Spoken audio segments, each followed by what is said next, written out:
Today on Match Play. You were jumping up and down, oh my God, oh my God, oh my God? Or, okay, I got another gig. You know, strangely enough, I found out about getting the role from the local pizza guy. The pizza guy? Yeah.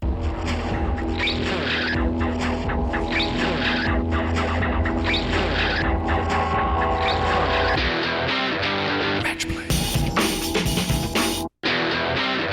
Match Play. Match Play.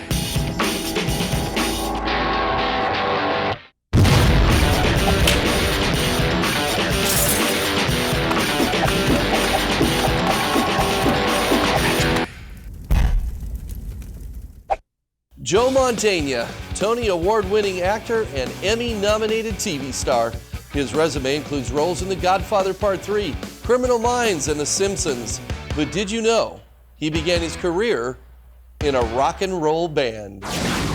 Joe Mantegna, welcome to Match Play. I can't wait to talk to you. Well, thank you very much. Seriously, and we got loads of people everywhere that have said, go, go, go with Joe. You have fans all over this globe. You're just such a popular guy. From Chicago, Paisan from the hood, and I'm from Detroit, so I'm Irish, you're Italian. I think they go together somehow. They do. We're gonna have some fun. I wish we would have gone together in the World Series in, in '84. That would have been nice. Yeah, but so you're still the Cubbies guy. Yeah. We're gonna keep praying for you, on our knees. Yeah. All right, you're at the Frank Sinatra Celebrity Charity Invitational Golf Tournament. This is like Italian American Day here. Yeah. What is the thing? Is it a Sinatra thing? Is it just the way it lines out? But you've been here for years. Yeah. You're a big supporter. Yeah. You're a spokesperson for Barbara. Right. Talk about that. Well, I mean, it was 18 years ago, in fact, that Tom Dreesen, I ran into my friend Tom Dreesen. We were both at actually a charity event in Chicago. I was doing a movie, Baby's Day Out in Chicago, and he was doing something there, and he was hosting actually a charity event that I went to. And he mentioned to me, he says, Frank Sinatra does this, Frank and Barbara Sinatra do this tournament out in the desert. Would you like to? And I hadn't known about it at that point.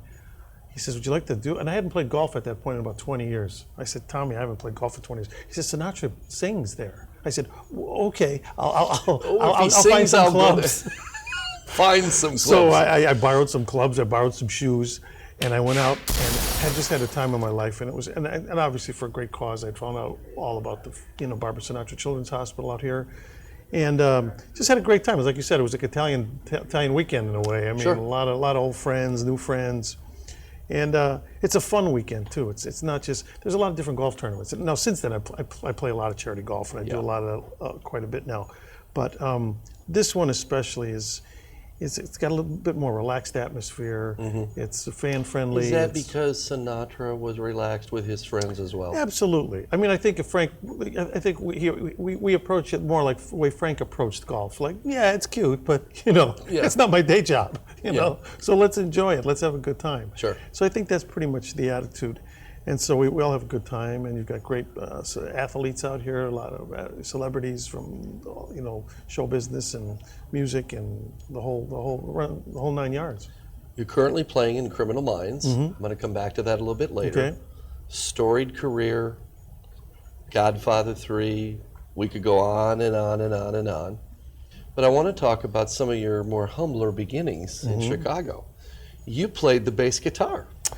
I did. And you played with a band that morphed into a band that morphed into another band called Chicago. Chicago, yeah. Well, what it was is, it was more that there was this group of guys called the Missing Links. Yes. And my band was called the Apocryphals. Yes. And we used to tour with them, and to tell you the truth, we would tend to headline a little more at that time than they would, because they were great musicians, but they would more back up solo acts. So we play on a show with, like, let's say Bobby Sherman.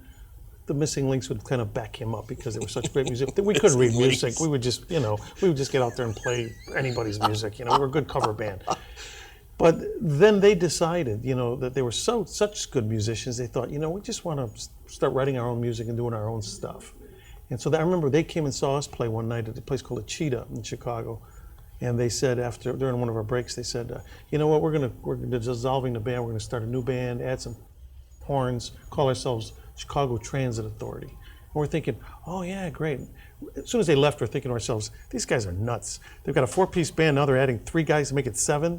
how can I make any money? Right. You know, well, a couple of years later, and they became Chicago biggest band in the world. And I became an actor. I decided. Did you think at that time that you would continue to be a musician? I didn't know. I mean, the band did well, but we basically were a very good cover band. In other words, we did some original tunes, but that wasn't our strength. So I mean, my guess is we probably would have wound up, playing like casinos like this, perhaps, and toured around. And sure. I don't know. Maybe. Who knows? You can't predict the future, but. You paid your dues, though, because you became part of the Chicago emerging and burgeoning subculture that was the Chicago theater at that time. Yeah, that's right. And that Chicago, little, big, whatever kind of theater you want to call it, gave you a place to do what you walked on stage in high school. Yeah.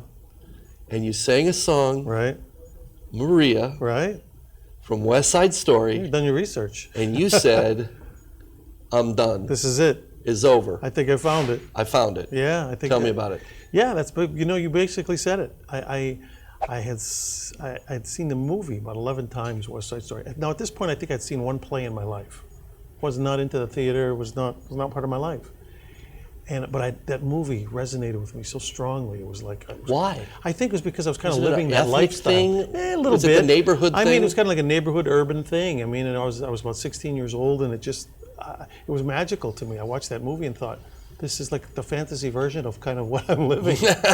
And so all of a sudden I saw posters up in our high school saying. And Rita Moreno wasn't too bad either. Not too bad. Natalie Wood was all big deal. good. No big deal. All good. But then when I saw these billboards up in our high school basically saying we're having tryouts for West Side Story, I was like, what? West Side Story what? They made the movie. They said, oh, there's a play. It's based on a play. Really? I didn't know. So I just thought it sounded like a good idea. To the theater. Yeah, sprinted for these auditions. I mean, I learned, we had records back then, obviously. I learned the song Maria off a record, practice. This was before the band, this was before any of that. Yeah. And I went to the audition that night.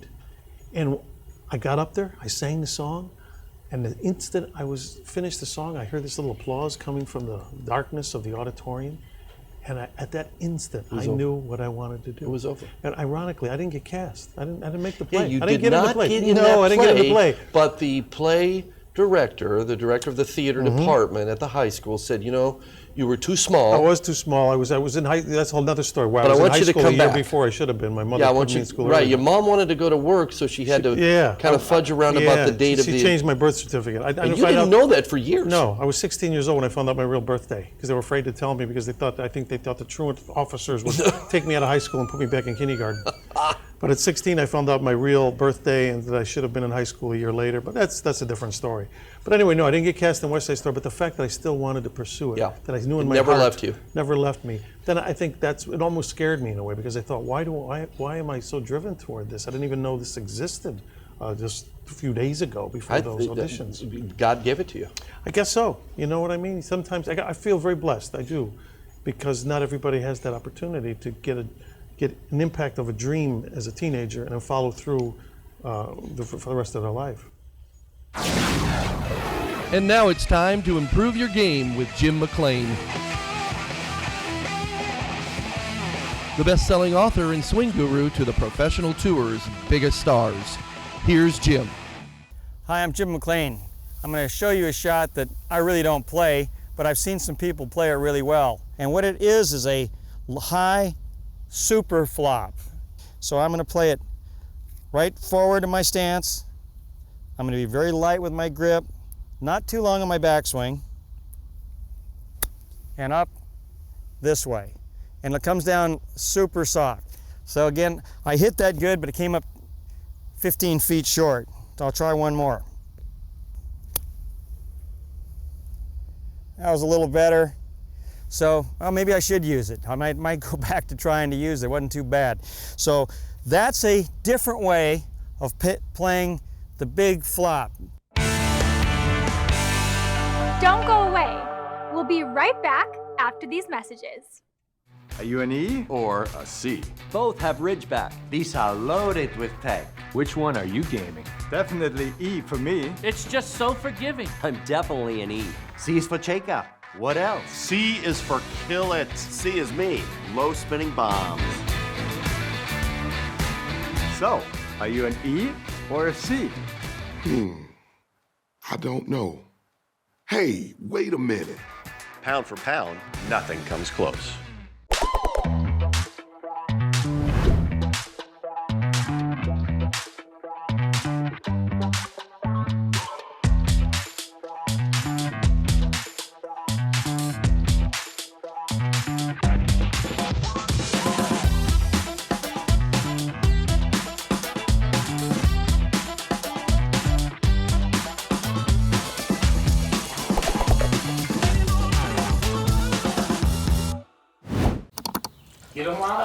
We're like any normal family. We just get shorter wait times because we buy and book online at discounttire.com. So easy. Which gives us more time for things like... Come on, Mom. Ready? And it's all thanks to Kyle. Thank you. Get 30% shorter average wait time when you buy and book online at discounttire.com. Let's get you taken care of. You've heard me talk about Squares golf shoes and how they help you hit the golf ball further. And many of you are saying, oh, come on, Faldo, give us a break. How is that possible? But yes, they do. And it's proven with science. What we noticed with the Square shoes was the shoe keeps the pressure in a more stable fashion towards inside of the trail heel, allowing pressure to get to the lead side, generating much more club head speed and distance gain. Visit squares.com. Change your shoes, change your game. Squares, the distance golf shoe. And now back to more match play with Ray Adams. Joe, in those years, people paid for it up front. Yeah. That was the way that it was. Yeah, you paid your dues up front. In these years, now, you pay for it maybe later, and sometimes you don't pay for it sometimes. I think you always pay for it, though. One way or the other, positive or negative. You pay for it, positive or negative. So what say you to the young people then and now? What's the better way to do it? Well, I don't know if there is a better way, but the point is, as long as you are aware of the fact that you will pay those dues. So in other words, it's very, you think of it this way, if a person, even if you take it to sports, if you have a lot of natural talent, you see it, let's take an analogy to basketball. You see these guys that come right out of high school, they do maybe at most 1 year of college and then they're in the NBA. Interview any of them, even the ones that, like a Kobe Bryant who becomes a star, they will tell you, yeah, I came out of the box really hot, but because I didn't have that learning curve going up to it, I had to learn the hard way. Sure. So maybe those first couple of years you get banged around, you can, and sometimes you fail even because you're just not ready for it. Yeah. You're just not ready for it. So my advice is, if it turns out you're on the slow path, that's okay. Enjoy every minute of it. You gain that experience. If all of a sudden out of the box, and I've seen it happen to actor friends of mine, where the first job they get propels them to almost stardom. Yeah. You still have to, you can't think, oh yeah, I know it all now. You're still gonna have to learn, but now you're gonna have to learn in front of the public eye. And it is in front of the public eye, and it's even more so now than it ever was before. Yeah, and much more difficult. So I think, I'm glad it happened for me the way it did. As in fact, when they asked me when I won a Tony Award in 1984, after being a professional actor for 15 years, they asked me, what's it like to win a Tony Award? I said, it's like winning the lottery, but I bought a lot of tickets. Yeah, it was coming, it was coming, it was coming, it was coming. You said that back in those years, you played in Chicago in the theaters for playing in Chicago in the theaters. If you were in New York, you did it to get to Broadway. Right. If you were in LA, you did it to get in a movie. Right. But in Chicago, you did it because you wanted to do it. To do it. Yeah, I think you're absolutely right. Have we lost all of that? I don't know if we've lost it. I mean, no, I don't think so. In other words, I think, and again, you can make that, you can spread that out over all kinds of occupations. And again, sports would be another example of it. There are athletes out there and entertainers out there who do it for the love of doing it. It seems like the actors today throw something on a YouTube, and boom, the next thing they're on Sports Illustrated, then boom, the next thing they're on American Idol, boom, the next thing they're in a movie, and they didn't pay the dues. They didn't do it for the doing it. If they do it, if all that happens to them in January, and they're still on that cover in next January, then maybe they got something. Okay. But if it's like whatever happened to so-and-so, then you realize then, well, it was just a flash in the pan. So it's okay if it happens overnight where it took you 15, 16 years? Look, it's okay as long as you can back it up. You know, again, as long as if you can back it up, then you deserve it. But if you can't back it up, sometimes it's then hard you're going to go away anyway. You're going to go away, and it's harder to get that second shot. Yeah. Because then you become yesterday's news. You never needed a second shot. Well, my feeling was once I got that first shot, once they let me in the door, my feeling was I'm going to close the door behind me and I'm not going back out. You lock it? I'm locking it. When you got the call and when you knew that you were going to be in Godfather 3, were you jumping up and down, screaming and yelling, your wife of however many years, almost 35 years with your wife Eugenie, you were jumping up and down, oh my God, oh my God, oh my God, or, okay, I got another gig? You know, strangely enough, I found out about getting the role from the local pizza guy. The pizza guy? Yeah, it was a Friday. It was a Friday, late Friday, about 6 o'clock, and I go over to the local restaurant to pick up a pizza. This is the truth. And as I walk in, the owner of the restaurant sees me and goes, "Jeez, you, Joe, you're gonna be in the Godfather 3." And I'm like, no, I knew I was up for this role, but that's all I knew. What, did they see the news? No, I'm like, what are you talking about? He goes, what do you mean? What am I? Because he assumed I'm ribbing him. Of course I know. He goes, what are you talking? And I says, how do you know that? Then he tells me, he says, well, my brother-in-law works in the casting office in Beverly Hills. He said this afternoon they had the names Al Pacino, you know, Don Corleone, all the characters, and he said Joey Zaza, they pinned your picture right under the name. And so now I'm going, well, you know, I'm not sure that really means anything. I run home with this pizza, and I get on the phone and call my agent at home. And I get him at home, and I said, I just came from picking up a pizza. This guy's telling me that I'm in Godfather 3. He goes, oh, I was just going to call you. We just got the call a half an hour ago, and I was just going to call you. Yeah. So literally, the pizza guy knew because his brother-in-law saw you jumping up and down crazy, hugging and kissing the wife. Yeah. Oh, my God, oh, my God. Yeah, it was, as my friend Vinny, my dear friend Vinny Gustafaro told me when he heard the news from me, he said, Joe, you're in the Italian Star Wars. Italian Star Wars. So that was one of those memorable moments. A lot of movies, but what I get from Joe Mantegna is you're a serious actor for the stage, many, many roles. You win the Tony Award for Glengarry Glen Ross from your collaborator and colleague Mehmet, 1986. Tell me about that. Well, I'd been working with David Mamet for years before that. I mean, I'd known him since the early 70s. And you had done several things already together. Yeah, we'd done little things together, more local stuff in Chicago. At any rate, he calls me up. I'm living in LA. I'm still kind of a struggling actor at that point, doing little bit parts on TV series and things like that. And he says, I've got this new play that we're hoping to take to Broadway. I'd love you to play this part. And he sends me this play, Glengarry Glen Ross. And it was literally one of those things of like, having never owned a house, I didn't understand the real estate business, and it has so much to do with real estate. It kind of take 2 days to read the play to kind of understand even what it was about. But then I made one of the wiser decisions of my life when I said, yeah, sure, let's give it a shot. And thinking, look, this show could close in one day, as some plays do. And some plays do that. And some plays do, but little did I know I'd be on for basically the ride of my life, because we took it originally to Chicago, from then to New York. From there, I got nominated for a Tony Award. I win the Tony Award. The show wins a Pulitzer Prize. It's the best play of the year. Yeah. And I wound up doing the play for the next year and a half, which was, in a way, made it all the more special because I got a chance to really do the role. And by doing it for that long, I think every director and producer in Hollywood got to see it, which certainly was very instrumental in me moving, ahead in my career.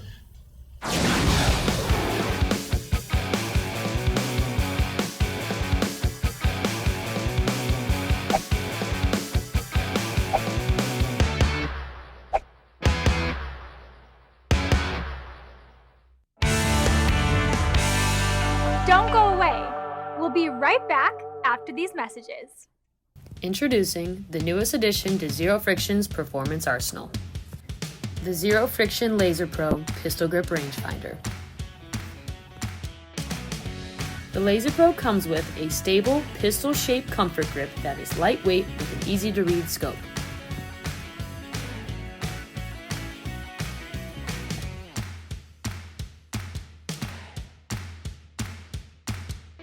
The device vibrates when you are zeroed in on your target and conforms with USGA and USGA handicap guidelines. Shoot on point without taking you out of the zone.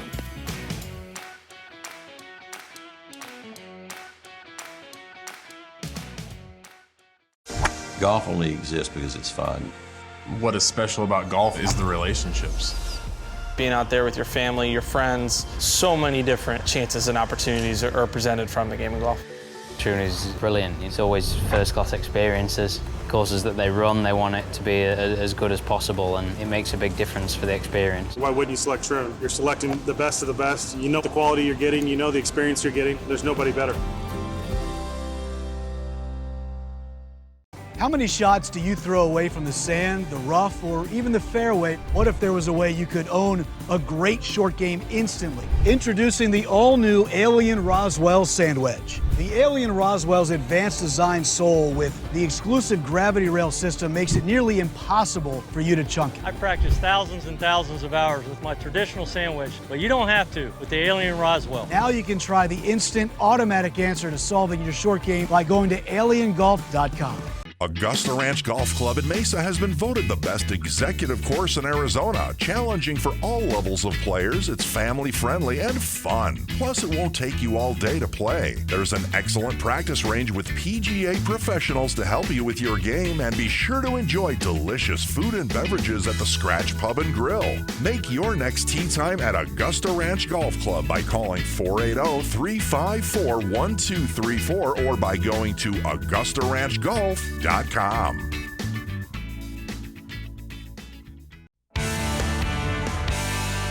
now back to more match play with Ray Adams.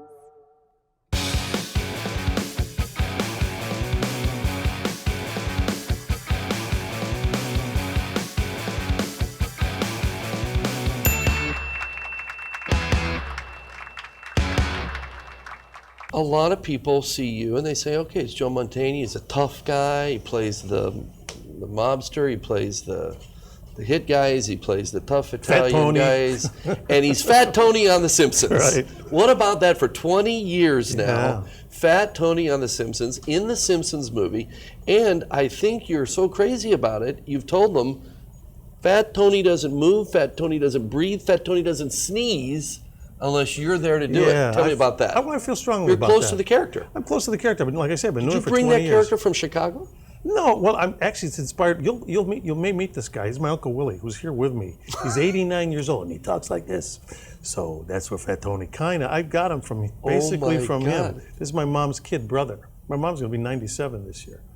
And my Uncle Willie's with me. He's 89. You brought him to the tournament? He's here, yeah. We're going to party with him tonight. If we were hearing snoring right now, I would say he'd be nearby. We're going to have a cigar. But he's probably down in the room right now. So you brought Fat Tony from him the guy to the Simpsons. Yeah, he was my inspiration. You draw sometimes from real people or things, inspiration. That's how I got the voice of Dean Martin I got from the Sugar Bear, from the Sugar Crisp commercial. And can't get enough of that Sugar Crisp.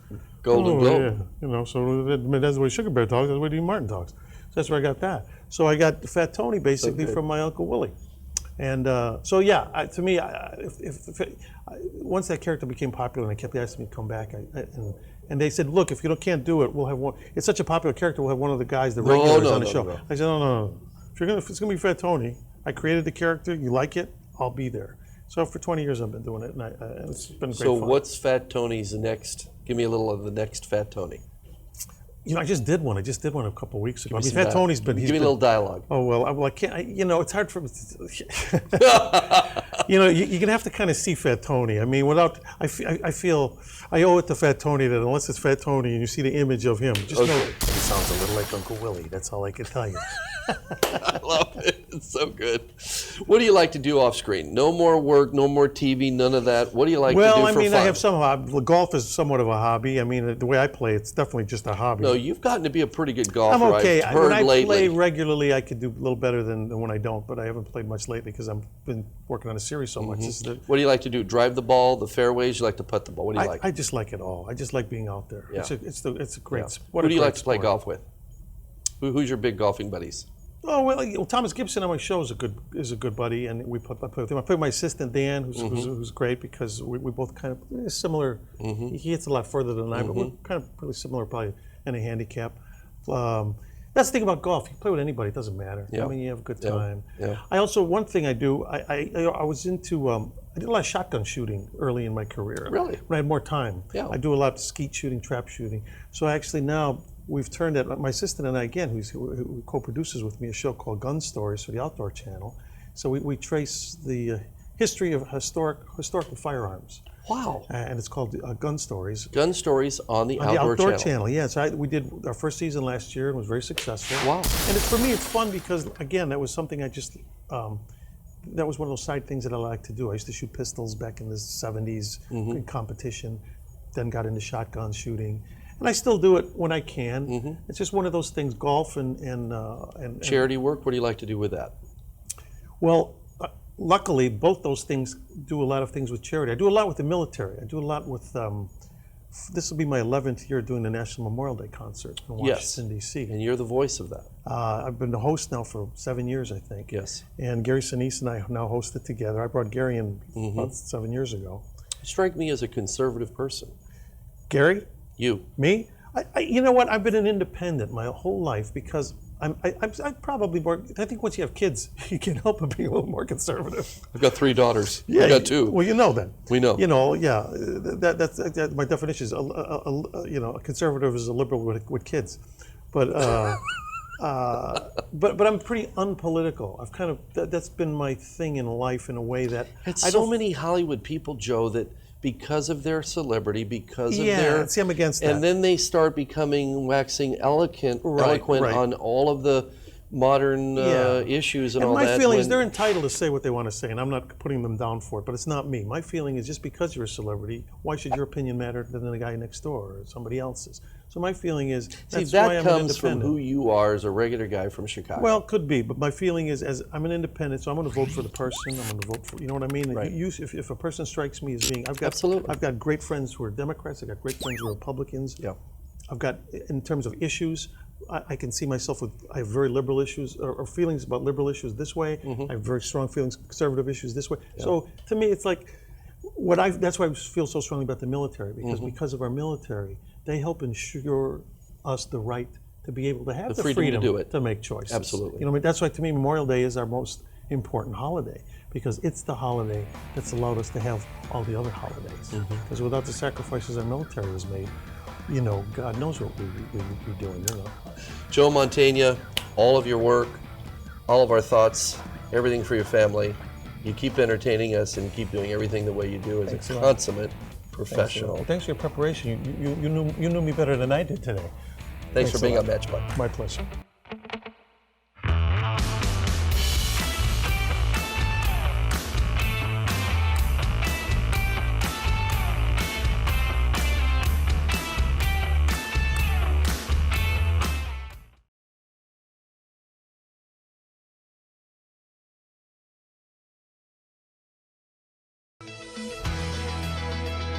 I think it's important to start your day by getting your energy flowing and your body ready. That's great, but some days I need more. If you want to be great at something, it takes hard work and focus. Other times, I want more. There's nothing better than finding time to slow down for a meal with family and friends. Is there a chance of even more? It's absolutely amazing when you can sit around a fire to finish off the day. I'm so glad I found a place for all my mores. Quality products at a fair price.